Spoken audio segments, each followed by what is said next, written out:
রহমান রোজকার মতো দোকান বন্ধ করে বাড়ির দিকে যাচ্ছিল। তখন রাত 11:30 হবে। মফস্বল শহরের রাস্তার ধারের ছোট্ট একটি মুচির দোকান হচ্ছে রহমানের। রহমান পেশায় একজন মুচি। তার বাবা মারা যাবার পর থেকেই সে তার বাবার পেশায় কাজ করছে, অন্য কোনো কাজ সে পারে না। আর তার পড়াশোনাও খুব বেশি একটা করতে পারেনি, কারণ তার বাবা দরিদ্র ছিল এবং পরিবার চালানোর জন্য তাকে মুচির কাজটাই বেছে নিতে হয়েছে।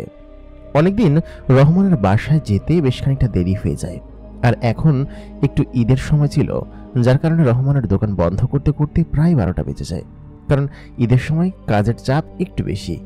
সে প্রায় 11:30 বাজে দোকান বন্ধ করে বাড়ির দিকে যাওয়া শুরু করলো। মফস্বল শহরটা এমন ছিল যে 9টা বাজার সঙ্গে সঙ্গে বন্ধ হয়ে যায় এমন একটা শহর। কিন্তু এখন একটু কাজের চাপ বেশি থাকায় রহমান 11টা 11:30টার দিকে বের হয়।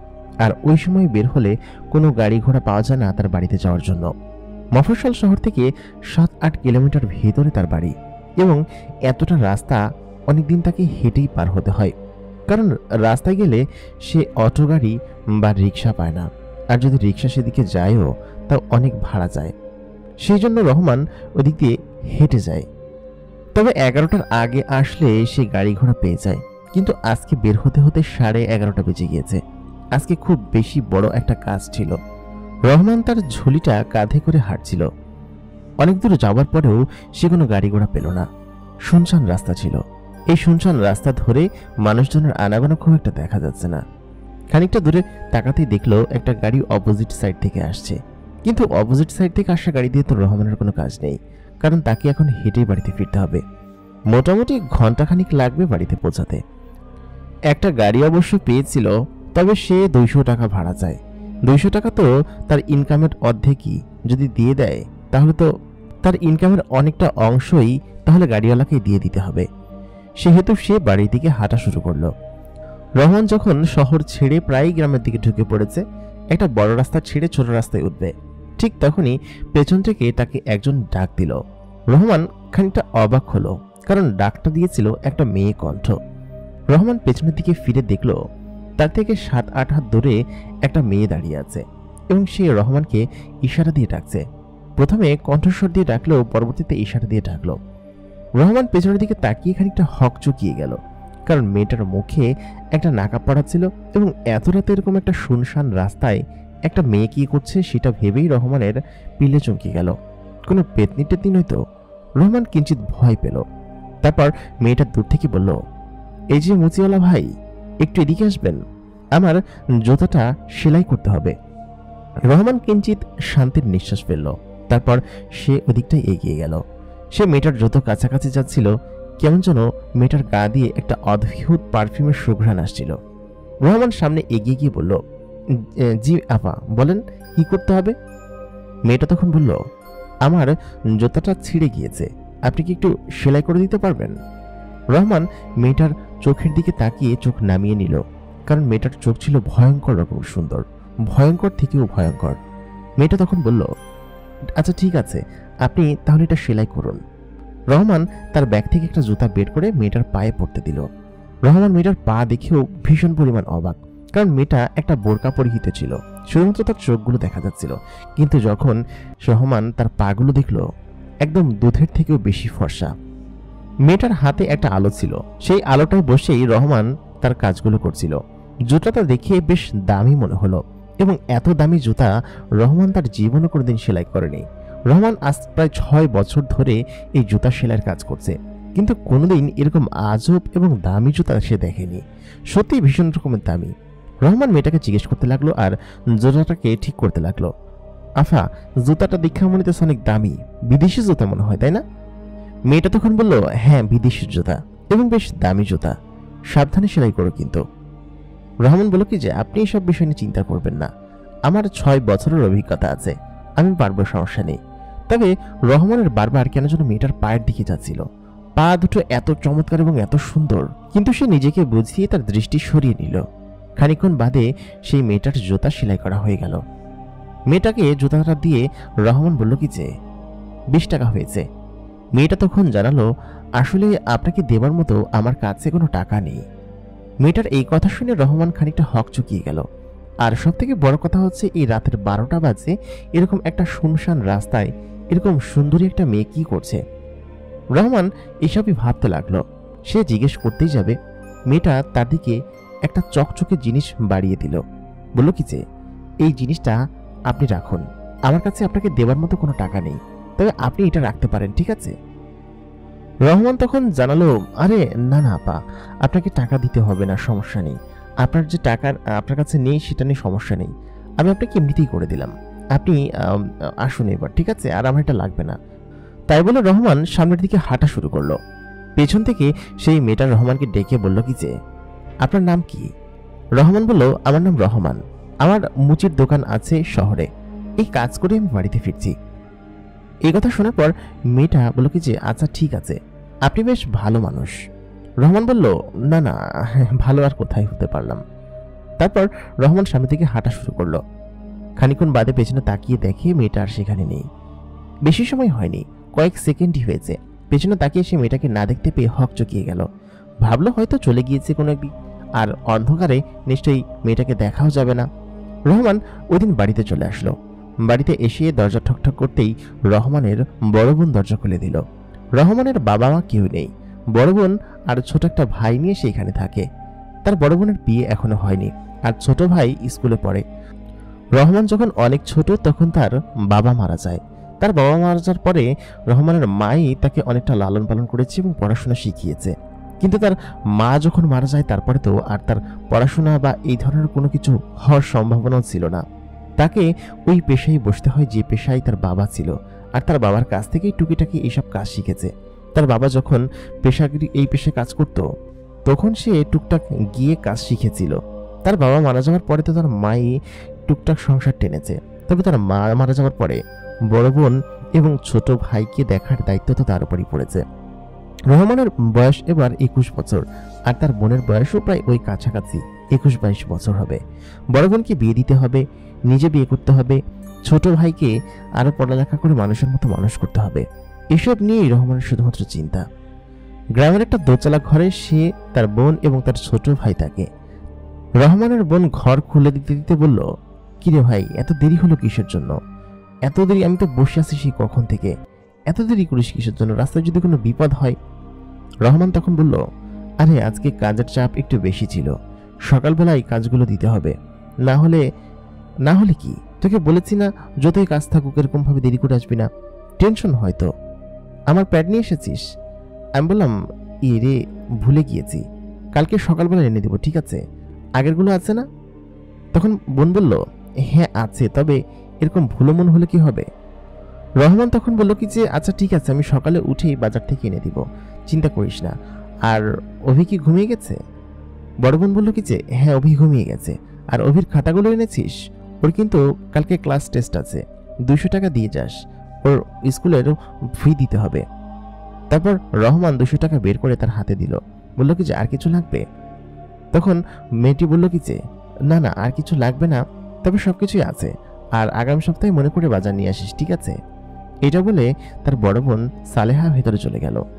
সালেহাকে ডেকে বলল কি যে, জানিস আজকে কি হয়েছে? তখন সালেহা জানালো কি হয়েছে। রহমান তখন তার আজকের ঘটনাটা বলতে লাগলো। সে যখন আসছিল পেছনে হুট করেই একটা মেয়ে পেছন থেকে তাকে ডাক দিল। পরে দেখলাম কি যে সে জুতা সেলাই করার জন্য ডাক দিয়েছে। পরে তার জুতাটা সেলাই করে দিলাম। মেয়েটা দেখতে অনেক সুন্দরী জানিস। আর যখন আমি সামনের দিকে হাঁটা শুরু করলাম পেছনে তাকিয়ে দেখি মেয়েটার সেখানে নেই। কোনো ভূত প্রেত হবে নাকি? সালেহা এই কথা শুনে বলল কি যে, কি বলিস, আমি হলে তো সেখানেই হার্ট ফেল করতাম। তারপর বলল কি যে, হয়েছে থাক, এত হার্ট ফেল করতে হবে না, খাবার দিয়ে খিদা লাগছে। সালেহা তখন ভেতরে গিয়ে বলল কি যে, আচ্ছা ঠিক আছে, আমি খাবার গরম করে রেখেছি, আর তোর জন্য না খেয়ে এখন আমি বসে আছি। এই রাত্রের 12টা বাজে, 12:30 বাজে প্রায়, এখন এসেছিস তুই, তাই না? অভি তো না খেয়েই ঘুমিয়ে পড়ছে। রহমান তার ছোট ভাই অভিকে ডেকে তুলে 3 জন মিলে খেয়ে দিয়ে ওই রাত্রে ঘুমিয়ে পড়ল। পরের দিন উঠতে উঠতে তার বেলা 9টা বাজলো। সকালবেলা উঠে বাজারে গিয়ে ছোট বোনের জন্য প্যাড এবং বাজারের সমস্ত কিছু এনে দিল। তারপর সেটার ব্যাগটা নিয়ে আবার শহরের দিকে ছুটলো তার কাজের স্থলে। সারাদিন সে কাজ করলো। কাজ করে ঠিক ওই রাত্রেবেলায় 10:30টার দিকে সে আজকে বের হলো। আজকে বের হয়েও সে রাস্তাঘাটে কোনো গাড়ি ঘোড়া পেল না, কারণ আজকে হয়েছে আরেক বিপদ। আজকে আকাশে মেঘ করেছে, সন্ধ্যার পরে এখন বৃষ্টিও নেমেছে। এই শহর এমন যে বৃষ্টি হলে সন্ধ্যার পরপরই শহরটা বন্ধ হয়ে যায় এমন একটা অবস্থা, আর 10টার পরে তো গাড়ি ঘোড়া পাওয়া একদমই মুশকিল। রহমান আবার সেই অন্ধকার রাস্তা দিয়ে বাড়ির দিকে হাঁটা শুরু করলো। সেই শুনশান জায়গায় এসেই পেছন থেকে আবারও মেয়ের কণ্ঠে কে যেন তাকে ডেকে উঠল, রহমান। এটা বলার পর রহমান পেছনের দিকে তাকালো, দেখলো কি যে আর কেউ নয়, এটা গতকালকেরই সেই মেয়েটি। তার মুখে নাকাপ পরা, তার চোখ দেখেই বোঝা যাচ্ছে এটা গতকালকের মেয়েটি। তার হাতে সেই চকচকে লাইটটা রহমানের দিকে মারতে রহমান এগিয়ে গেল, বলল কি যে আফা কোনো সমস্যা হয়েছে? তখন সেই মেয়েটা বলল কি যে হ্যাঁ, সমস্যা তো হয়েছে বটে। তুমি কালকে যে জুতা সেলাই করে দিয়েছিলে সেটা তো ছিঁড়ে গিয়েছে, কি সেলাই করলে? তারপর রহমানের দিকে জুতাটা এগিয়ে দিয়ে দেখলো আসলে জুতাটা ছিঁড়ে গিয়েছে। তখন রহমান বলল কি যে আমাকে মাফ করবেন, আমি ভালো মতো তো সেলাই করেছিলাম, কিন্তু ছিঁড়ে গেল কিভাবে বুঝতে পারলাম না। তারপর রহমান দেখতে পেল সেই জুতাটার একটা অংশ কাটা আছে আর কি, যে সেলাইটা দিয়েছিল সেই সেলাইয়ের একটা অংশ কেটে ফেলা হয়েছে, ইচ্ছে করে কেটে ফেলা হয়েছে। রহমান আর কোনো কিছু বলল না, কারণ সে হয়তো ভাবতে পারে যে তার কাজ করব না বলে এমনটা করেছি। তখন রহমান আবার নিচে বসে সেই জুতাটা সেলাই করতে লাগলো। এবার খুব ভালো করে সেলাই করলো। বললো কি যে আপা, এবার কোনোভাবেই খুলবে না, ঠিক আছে? তারপর রহমান সামনের দিকে হাঁটতে শুরু করলো। মেয়েটা বললো কি যে কি ব্যাপার, টাকা নেবেন না? রহমান বললো কি যে না না না লাগবে না, লাগবে না বলেই রহমান সামনের দিকে হাঁটা শুরু করলো। মেয়েটা তখন জানালো, আচ্ছা আপনি কোথায় যাচ্ছেন? রহমান বলল, এই তো সামনের গ্রামেই আমার বাড়ি। আচ্ছা আপনি এত রাতে এখানে কি করছেন? গতকালকে আপনাকে জিজ্ঞেস করবো বলে জিজ্ঞেস করিনি, কিন্তু আজকেও। মেয়েটা তখন জানালো, এই তো আমার বাড়িও এই গ্রামের পরের গ্রামেই। আসলে এদিক দিয়ে শহর থেকে ফিরছিলাম, কোনো গাড়ি ঘোড়া পাইনি, যার কারণে হেঁটে যাচ্ছিলাম। হাঁটতে হাঁটতে রাস্তার মাঝখানে জুতাটা ছিঁড়ে গিয়েছে। মেয়েটার এই কথা শুনে রহমানের কিঞ্চিত সন্দেহ হলো, কারণ মেয়েটা দেখতে নিশ্চিত বড়লোক ঘরের কোনো মেয়ে। যেরকম সুন্দরী তেমন তার দামি পোশাক, দামি জুতো, সব মিলিয়ে সে নিশ্চয়ই কোটিপতি ঘরের মেয়ে তো হবেই। তার এরকম কথা শুনে রহমান কিঞ্চিত ভড়কে গেল এবং সে কোনো কিছু বলল না। রহমান বলল, ও আচ্ছা ঠিক আছে। তখন মেয়েটা তাকে বলল, আচ্ছা আপনি তো সামনের দিকেই যাচ্ছেন, চলুন আপনার সঙ্গে সঙ্গেই যাই, আমার আবার একা একা ভয় লাগে। রহমান এই কথা শুনে বলল, আচ্ছা ঠিক আছে চলুন, আমি তো দিকেই যাচ্ছি, প্রয়োজন হলে আপনাকে আপনার বাড়ি পর্যন্ত এগিয়ে দিয়ে আসবো। আর এত রাত্রেবেলা মেয়ে মানুষ রাস্তাঘাটে বের হওয়া ঠিক না, বুঝছেন? আপনার যতই কাজ থাকুক না কেন। মেয়েটা তখন বলল, এত রাত্রে মেয়ে মানুষ বের হওয়া ঠিক না, কিন্তু পুরুষ মানুষ বের হওয়া ঠিক আছে, তাই না? এই কথা বলার পর রহমান বলল, হ্যাঁ পুরুষ মানুষ বের হওয়া ঠিক আছে, তবে মেয়ে মানুষের জন্য এটা নিরাপদ না। মেয়েটা বলল, ও আচ্ছা, আগে জানতাম না, আগে জানলে হয়তো বের হতাম না। তারপর রহমান এবং মেয়েটা হাঁটতে শুরু করলো। রহমান বলল, কেন আগে জানতেন না কেন? মেয়েটার কণ্ঠ এবং সবকিছু এত বেশি সুন্দর যে রহমানের কেমন যেন খারাপ খারাপ লাগছিল, তার বুকের ভিতরে ধুপ ধুপ করছিল। মেয়েটার সঙ্গে কথা বলার সময় তার কেমন যেন ইতস্তত বোধ হচ্ছিল। মেয়েটা তখন আবার বলল, আপনি এরকম ভাবে কথা বলছেন কিসের জন্য? রহমান তখন বলল, না না, মেয়ে মানুষের সঙ্গে এই প্রথম এতখানি কথা বলছি এবং এরকম ভাবে হেঁটে যাচ্ছি তো, তাই একটু ইতস্তত বোধ হচ্ছে। মেয়েটা তখন খিলখিল করে হেসে দিল। মেয়েটার হাসিটাও চমৎকার। রহমান কেমন যেন অদ্ভুত রকমের পাগল হয়ে যাচ্ছিল মেয়েটার এত সব গুণ দেখে। মেয়েটা তখন আবার বলল, রাতের বেলা মেয়ে মানুষ নিরাপদ নয় কেন? তখন রহমান বলতে লাগলো, ওমা, নিরাপদ নয় কেন মানে? রাতের বেলা ধরুন আপনি এখান দিয়ে একা একা যাচ্ছেন, কোনো পুরুষ মানুষ আপনাকে দেখে রেপও তো করতে পারে। ওই দুঃখিত, আমাকে মাফ করবেন, একটা খারাপ শব্দ ব্যবহার করে ফেলেছি। মেয়েটা তখন বলল, রেপ কি জিনিস? রহমান তখন বলল, না না, আপনার এটা তো আপনার ভালোভাবে জানার কথা, আসলে একটা ভুল শব্দ বলে ফেলেছি। মানে ধরুন কোনো পুরুষ মানুষ আপনাকে খারাপভাবে দেখতে পারে বা খারাপ নজরে দেখতে পারে, আপনার ক্ষতি করতে পারে না। তখন সেই মেয়েটা বলল কি যে, তা তো জানি না, তবে আমি তো রাত্রেবেলায় বের হই এবং রাত্রেই বেড়াই। এই কথা শুনে রহমান বলল কি যে, কি বলছেন, রাত্রেবেলায় বের হন মানে? আমি আসলে বুঝতে পারলাম না। মেয়েটা তখন বলল, আমি তো দিনে বের হই না, আমি রাত্রেই বের হই। রহমান বলল, আজব ব্যাপার, আপনি রাত্রে কেন বের হন? মেয়েটা বলল, কারণ এটাই আমার ঘোরার সময়, সেই জন্য। রহমান এই কথা শুনে কিঞ্চিত চমকে গেল, এটাই তার ঘোরার সময়? মেয়েটা কি পাগল টাগল নাকি? রহমান হাঁটতে হাঁটতে এই মেয়েটার সঙ্গে এরকম গল্প করছিল। মেয়েটা আবার বলল, আচ্ছা সেটা না হয় বাদ দিন, তাহলে আপনি কেন রাত্রেবেলা বের হন? মেয়েটার এই কথা শুনে রহমান আবার চমকে গেল, বলল কি যে, আমার পেশা, সেই জন্য আমার ফিরতে ফিরতে রাত হয়ে যায়। তারপর জিজ্ঞেস করলো, আপনার বাসায় কি আছে? রহমান বলল, আমার বাসায় একটা বোন আছে আর ছোট একটা ভাই আছে, আর বাবা মা অনেক আগেই মারা গিয়েছে। এটা শোনার পর মেয়েটা বলল, আমি খুবই দুঃখিত। তারপর মেয়েটা এবং রহমান চুপি চুপি অনেকটা রাস্তা হাঁটতে শুরু করলো। রহমানও কোনো কথা বলছিল না, মেয়েটাও কোনো কথা বলছিল না। খানিকক্ষণ বাদে রহমান পেছন দিকে ফিরে তাকাতেই দেখলো মেয়েটা তার আশেপাশে আর কোথাও নেই। রহমানের বাড়ি চলে এসেছে এটা বলতেই সে মেয়েটার দিকে ফিরতে গিয়েছিল, কিন্তু সে মেয়েটাকে আশেপাশে কোথাও দেখতে পেল না।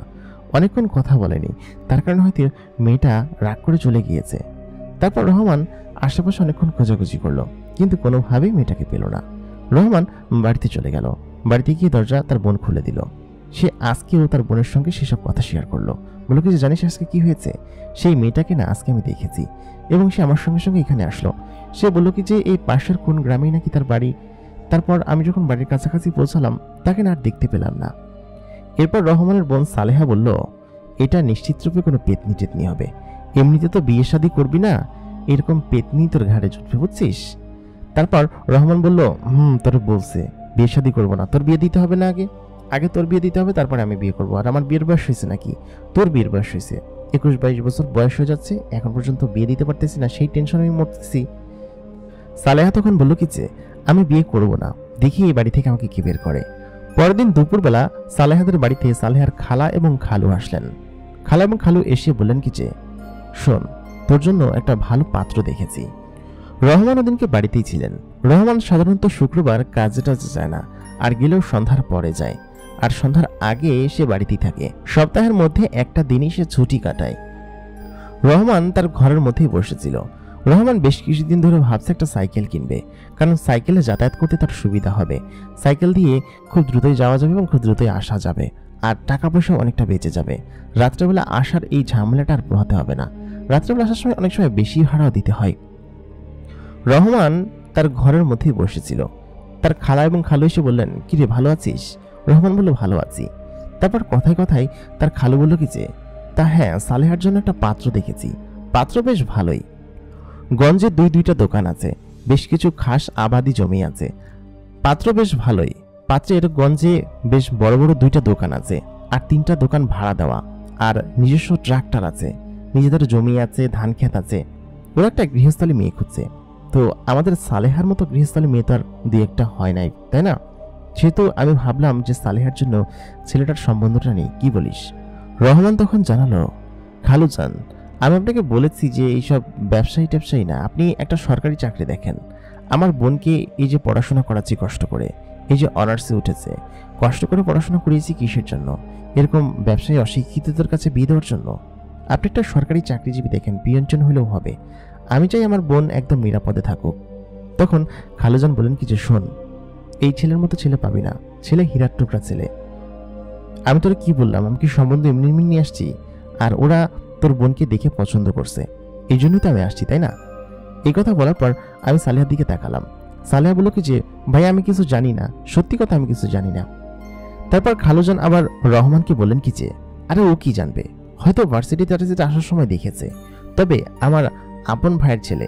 আরে তুই চিনিস না, তোর শাহিন কাকুর ছেলে, ওই যে সজীব। তখন রহমান বলল কি যে, ও সজীব তো ভালো ছেলে, কিন্তু এত বড় ঘরের একটা ছেলে আমার বোনকে কেন বিয়ে করবে? তখন খালুজান বললেন কি যে, এইটা তাদের পছন্দ, তোর তো কিছু বলে নেই, তাই না? আর শাহিন হচ্ছে হীরার টুকরা ছেলে, বাজারে মনে হয় একদিন দেখেছিল, সেই দেখেই মনে ধরেছে, আমার কাছে এসে 2 দিন বলেছে। তবে কি এত সুন্দর একটা ভালো ছেলে পেয়ে বিয়ে দিবি না?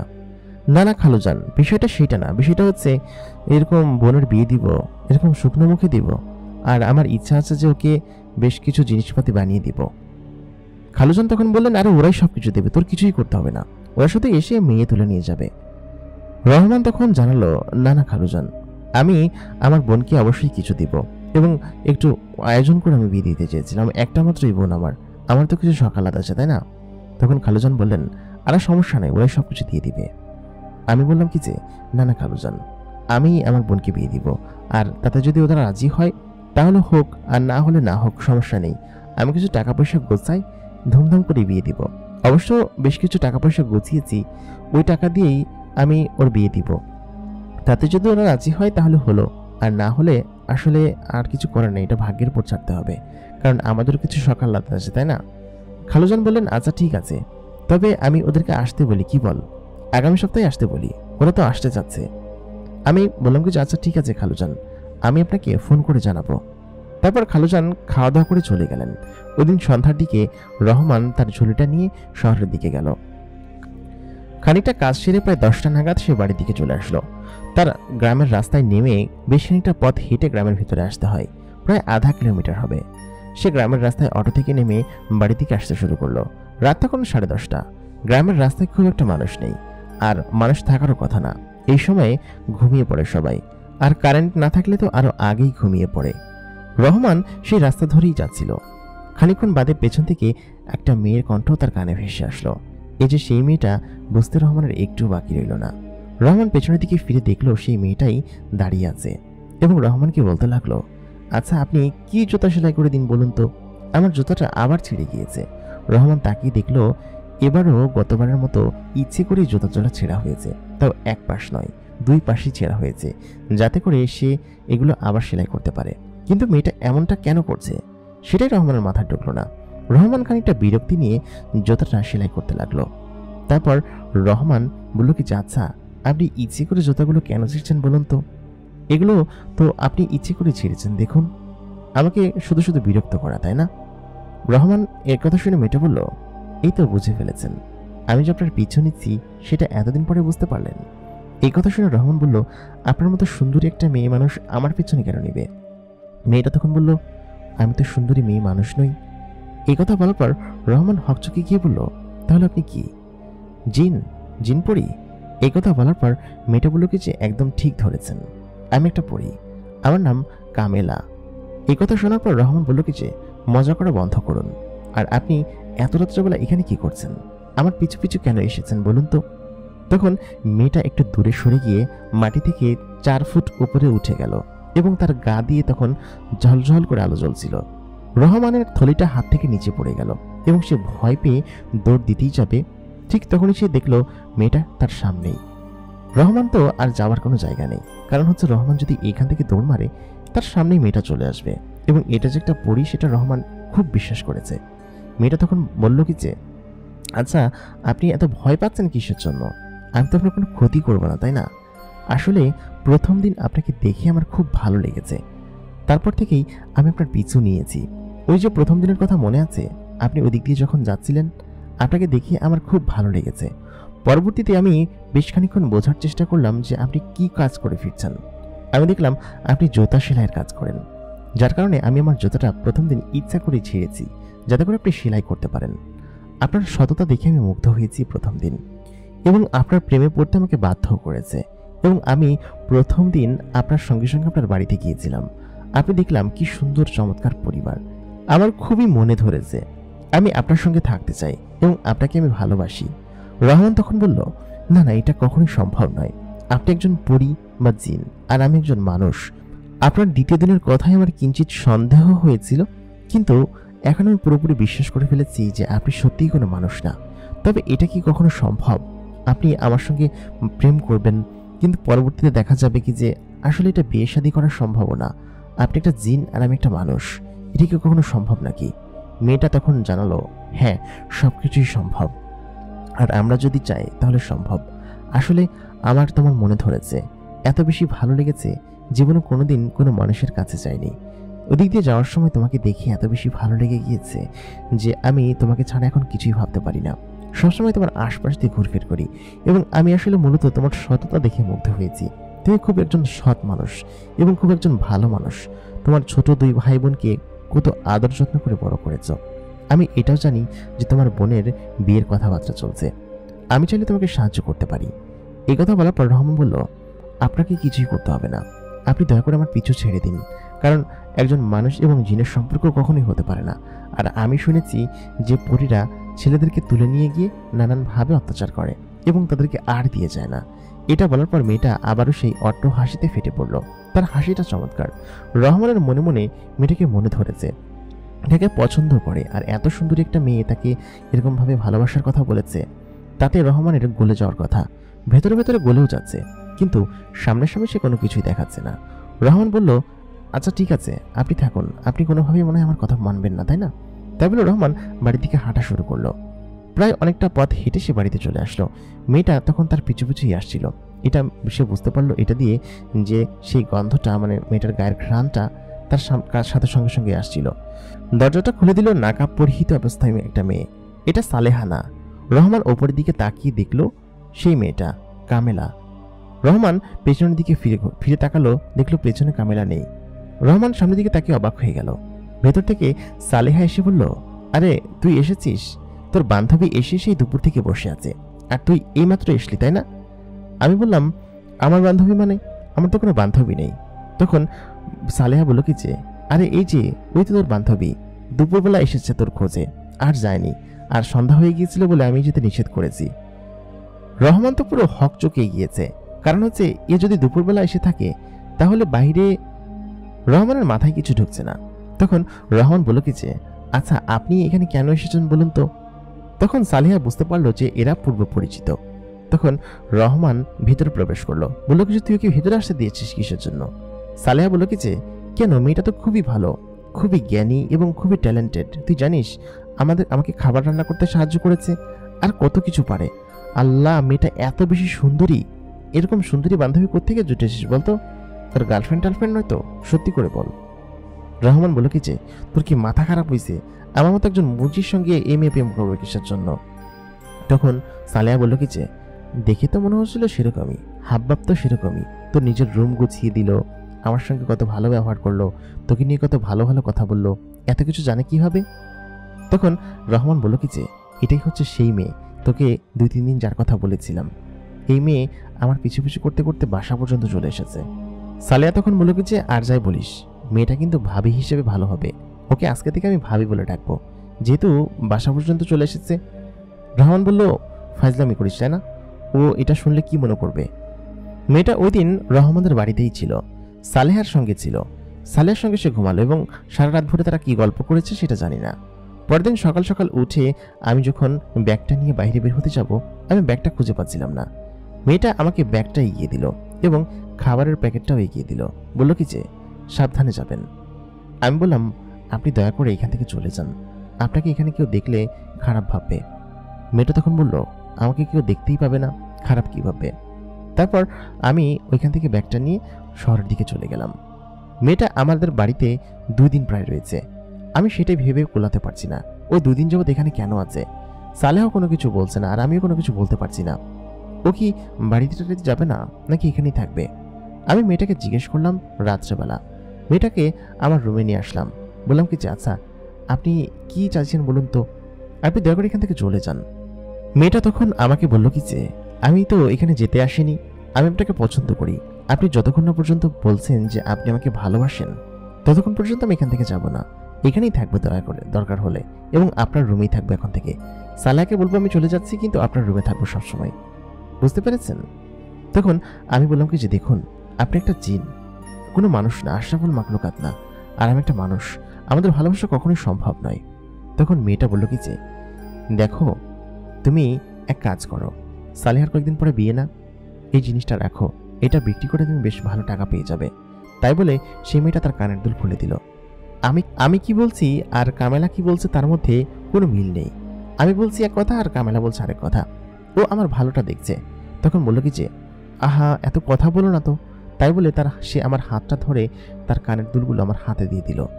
ওর হাত এত বেশি নরম, প্রথমবার মতো ধরে আমার ভেতর যেন শিহরিত হয়ে যাচ্ছিল। আমি ইতস্তত বোধ করছিলাম। আমি বললাম, না না, এটা তো তোমার জিনিস। আমি তুমি করে বলে ফেললাম।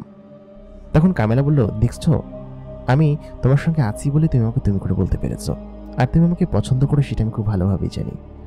তুমি আসলে খুব ভালো একজন মানুষ। তোমাকে আমার এত বেশি ভালো লেগেছে কিসের জন্য জানো? তোমার এরকম ভালো গুণের জন্য। আমি সাধারণত কোনো মানুষের সঙ্গে মিশিনি কোনোদিন, আর বাবা বলেছে মানুষ জাতি প্রচণ্ড পরিমাণ খারাপ হয়। খারাপ হওয়ার কারণেই বাবা আমাকে সবসময় মানুষ জাতির সঙ্গে মিশতে নিষেধ করেছিল এবং মানুষের আশেপাশেও যেতে নিষেধ করেছিল। কিন্তু তুমি যে একজন ভালো এবং সৎ মানুষ, আমার থেকে ভালো সেটা আর কেউ বলতে পারবে না। আমি তোমাকে উপর নিচে পরতে পরতে দেখেছি, চিনেছি। তুমি দয়া করে কালকে এটা বেঁচে দিয়ে আসো, বুঝছো? আর আগামীকালকে তোমার বোনকে দেখতে আসবে, তাই না? আমি সেখানে বসে পড়ে কান্না করে দিলাম, কারণ আমার জীবনে এরকমটা কোনোদিন হয়তো কেউ করেনি। আমি তখন ভাবতে লাগলাম এই মেয়েটাই হয়তো আমার জন্য একদম পারফেক্ট জীবনসঙ্গী হবে। কিন্তু মেয়েটা যে একটা পরী, সেটা ভেবেই আমার কেমন যেন লাগতে শুরু করলো। তারপর কামেলা সেখান থেকে চলে গেল, গিয়ে সালেহার সঙ্গে ঘুমিয়ে পড়ল। পরের দিন সকাল সকাল উঠে সেই কানের দুলজোড়া নিয়ে আমি বাজারে গেলাম। বাজারে যাওয়ার পর সেই জিনিসটার বেশ ভালো একটা দাম দিল। জিনিসটা সোনা দিয়ে তৈরি ছিল। অনেক টাকা পাওয়া গেল। এত টাকা যে পাওয়া যাবে সেটা আমি স্বপ্নেও ভাবতে পারিনি। টাকাগুলো নিয়ে আমি বাড়িতে চলে আসলাম। আর আজকে যেহেতু আমার বোনকে দেখতে আসবে, সেহেতু বেশ কিছু সবজি, তরকারি, মাছ, মাংস কিনে নিয়ে বাড়িতে গেলাম। সালেহা এবং কামেলা বসিয়ে দুজনে রান্না করতে লাগলো। আমি খাবার খেয়ে হতভম্ব হয়ে গেলাম, কারণ এগুলো নাকি কামেলা রান্না করেছে। ও এত চমৎকার রান্না করতে পারে। আমি একটু একটু করে ওর প্রেমে পড়ে যাচ্ছিলাম। তারপর ওই দিন সেই ছেলেটা আমার বোনকে দেখতে আসলো, ছেলেপক্ষ আর কি। বোনকে এসে আংটি পরিয়ে দিয়ে গেল, বলল কি যে আগামী সপ্তাহেই ওকে আমরা বিয়ে করব, কি বলেন? খালুজান বলল কি যে আচ্ছা ঠিক আছে, কোনো সমস্যা নেই, আগামী সপ্তাহে সমস্ত অ্যারেঞ্জমেন্ট হয়ে যাবে। দেখতে দেখতে 1 সপ্তাহ পেরিয়ে গেল। কামেলা এই 1 সপ্তাহ আমাদের বাড়িতেই ছিল।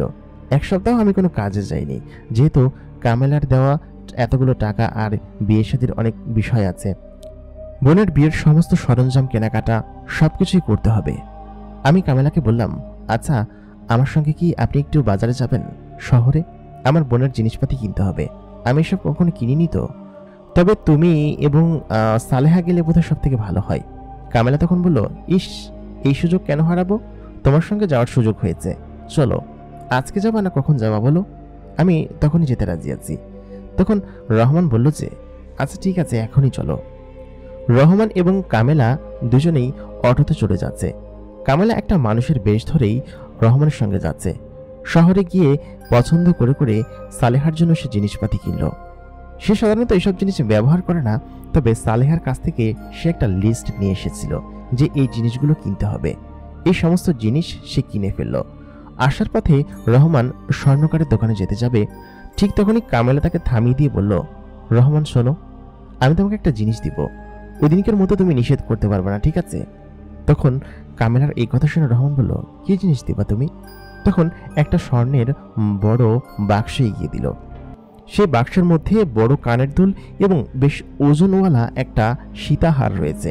এত দামি সীতাহার দেখে সঙ্গে সঙ্গেই আমি সেই জিনিসটাকে কামেলার হাতে দিয়ে দিলাম। বললাম কি যে না না, এত দামি জিনিস আমি নিব না কামেলা, তুমি এটা কোত্থেকে নিয়ে এসেছো?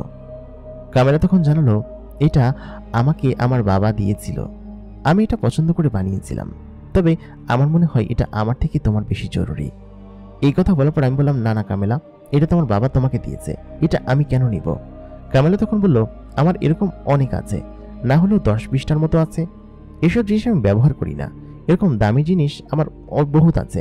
এটা আমি সালেহাকে উপহার হিসেবে দিলাম, তোমাকে নিতেই হবে। তখন আমি বললাম কি যে না না, এটা কখনোই সম্ভব না।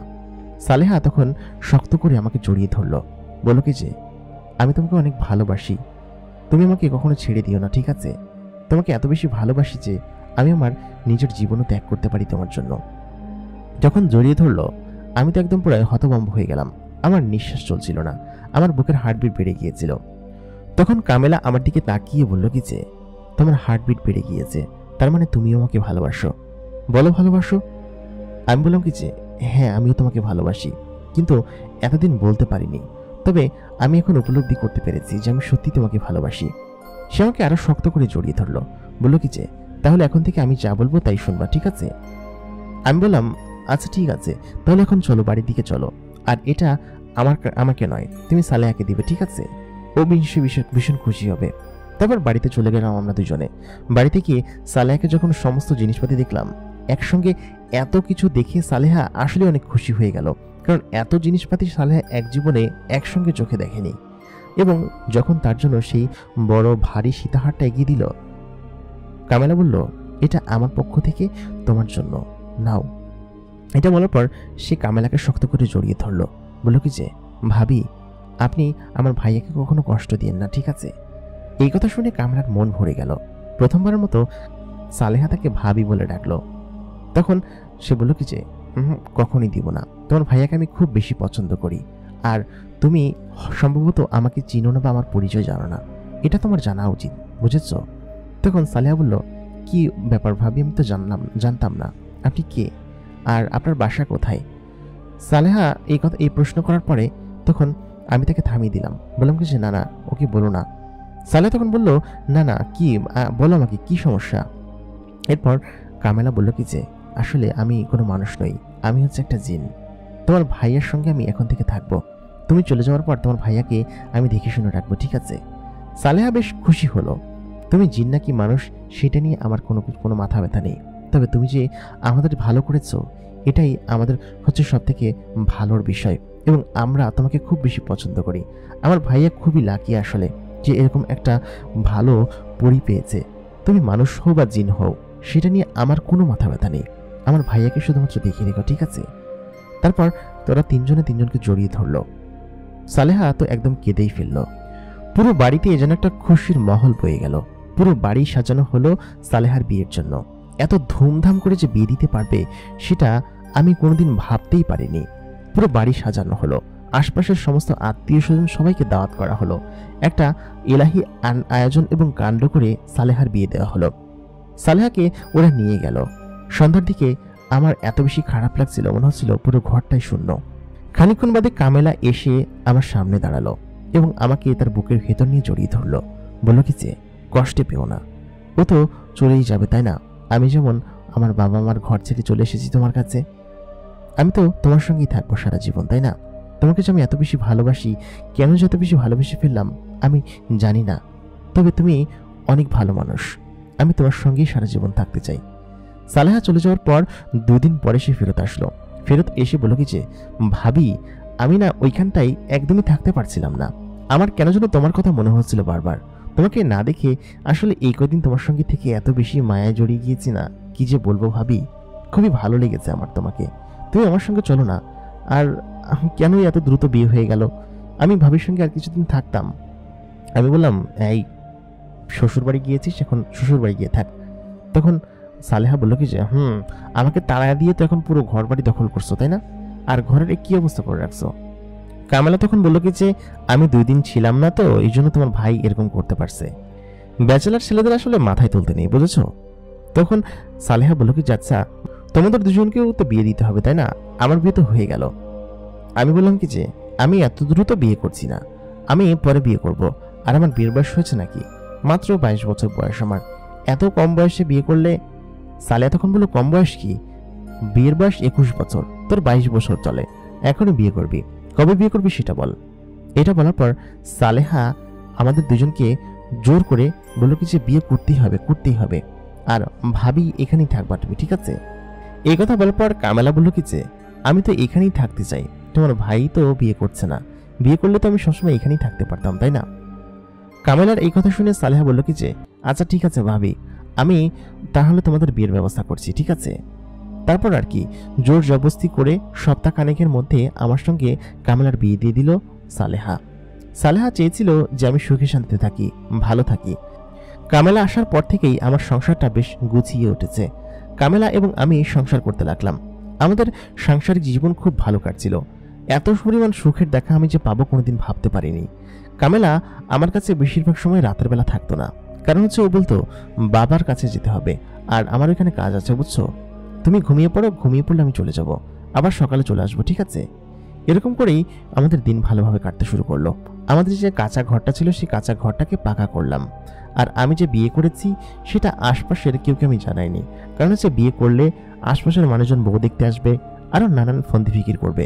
আর সালেহাও এই বিষয়টা জানতো, যার কারণে বিয়ের বিষয়টা কাউকে জানায়নি। আর কামেলাকে তো মোটামুটিভাবে কেউ দেখতে পেত না তাই না? সবসময় বাসায় থাকতো এবং বাসায় করতো। কেউ যখন বাসায় আসতো তখন কামেলা লুকিয়ে পড়তো। এরকম ভাবেই আমার সংসার খুব ভালোভাবে চলছিল। আমি গঞ্জে একটা বড় দোকান দিয়েছি, সেই দোকানও আমাকে কামেলাই নিয়ে দিয়েছে। কামেলা আমাদের জীবনে আসার পর আমাদের জীবন একদম পরিবর্তন হয়ে গেছে। এত সুখের দেখা বিগত কয়েক শতকে পাইনি। এত সুখের দেখা হয়তো ছোটবেলায় পেয়েছিলাম, যখন বাবা মা দুজনে জীবিত ছিল, কিন্তু বাবা মা মারা যাওয়ার পরে এরকম সুখ কোনোদিন পাইনি। আমাদের সুখের সংসার।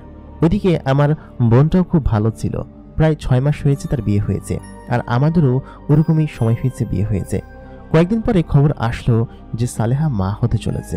আমরা সবাই বেশ খুশি ছিলাম। ওই দিন আমি এবং কামেলা ওদের বাড়িতে গেলাম। বাড়িতে গিয়ে ওকে দেখে আসলাম। আমার সেই ছোট্ট বোনটি এখন এত বড় হয়ে গিয়েছে, আর কদিন পরে আমি মামা হব। সেই আনন্দে যেন আধখাটা হয়ে পড়েছিলাম। তারপর কামেলা হঠাৎ করে বলল, শোনো, আমাকে একটু যেতে হবে, আমি আসছি। ওই দিনকে যে আমাদের জীবনে এরকম বড় কাল নেমে আসবে আমরা কোনোদিন ভাবতে পারিনি। কামেলা আমাদের ওখান থেকে চলে গেল, আর রাত্রেবেলা আমি বাড়িতে আসলাম। বাড়িতে এসে আমি এমনিতেই খুব বেশি খুশি ছিলাম, আনন্দের মধ্যে ছিলাম। আমি এসে দেখি কামেলা সেখানে নেই, কামেলা আসেনি। আমি আসলে বুঝতে পারলাম না কামেলা আসেনি কেন। আমাদেরকে বলে যে চলে গেল আসছি, তারপরে যার তার খবর নেই। কামেলার জন্য ওয়েট করতে থাকলাম আমি, কিন্তু কোনোভাবেই কামেলা আর আসছিল না। আমি বুঝতে পারলাম না কামেলা কেন আসছে না। এরকম করে আমি ঘুমিয়ে পড়লাম। পরের দিন সকালবেলা দেখলাম কামেলা আর আসছে না। আমি তো চিন্তিত হয়ে পড়লাম, মেয়েটা কোথায় গেল? মেয়েটা তো এরকমভাবে না বলে কোথাও যায় না, আর আমাকে ছাড়া তো সে এক বিন্দুও থাকতে পারে না।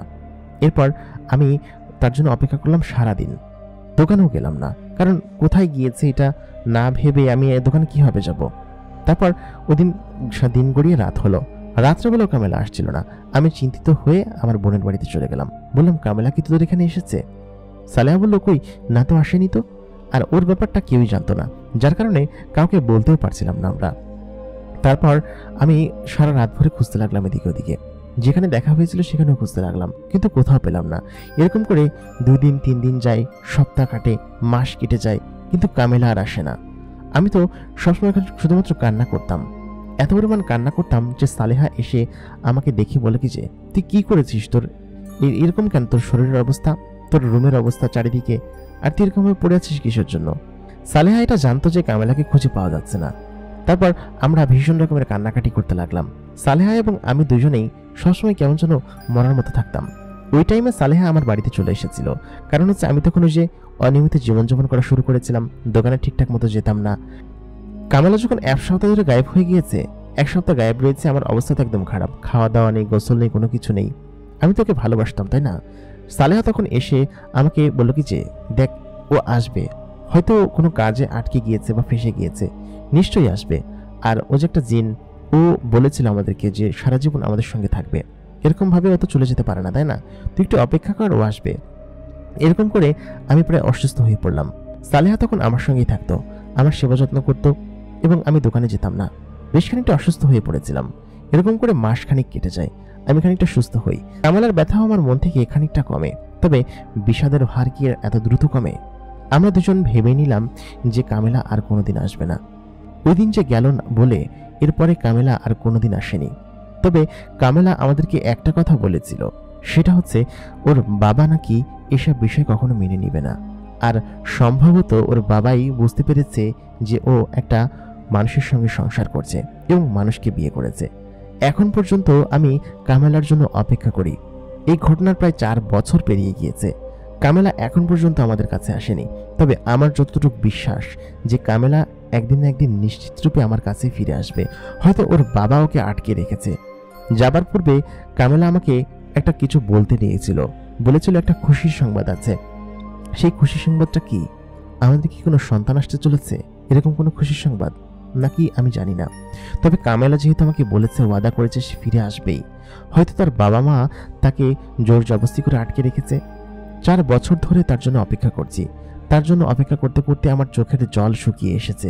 আমি প্রায় দিনই কান্না করি। এরপরে আমি আর বিয়ে করিনি। কামেলা কেন আর আসেনি সেটা আমি জানি না, তবে কামেলার জন্য আমার মন এখনো পড়ে, এখনো তাকে আমি পাগলের মতো ভালোবাসি। সালেহা অবশ্য আমাকে বলেছে বিয়ে করে নিতে, আর সালেহা দিনরাত কামেলাকে বকাঝকা করে, বলে কি যে এরকম আশা দেখিয়ে চলে যাওয়া কি ঠিক হয়েছে? আমি ওকে নিষেধ করি, না না, সম্ভবত ওর বাবাই ওকে আসতে দিচ্ছে না, আর ও তো একটা জিন, তাই না? ও হয়তো ফিরে আসবে যে কোনো একদিন। আমি সেদিনের জন্য অপেক্ষা করছি। আপনাদের কি মনে হয়, আমার কামেলা কি ফিরে আসবে আমার কাছে? আমার জন্য দোয়া করবেন যেন আমি আবার সেই পুরনো সংসার ফিরে পাই।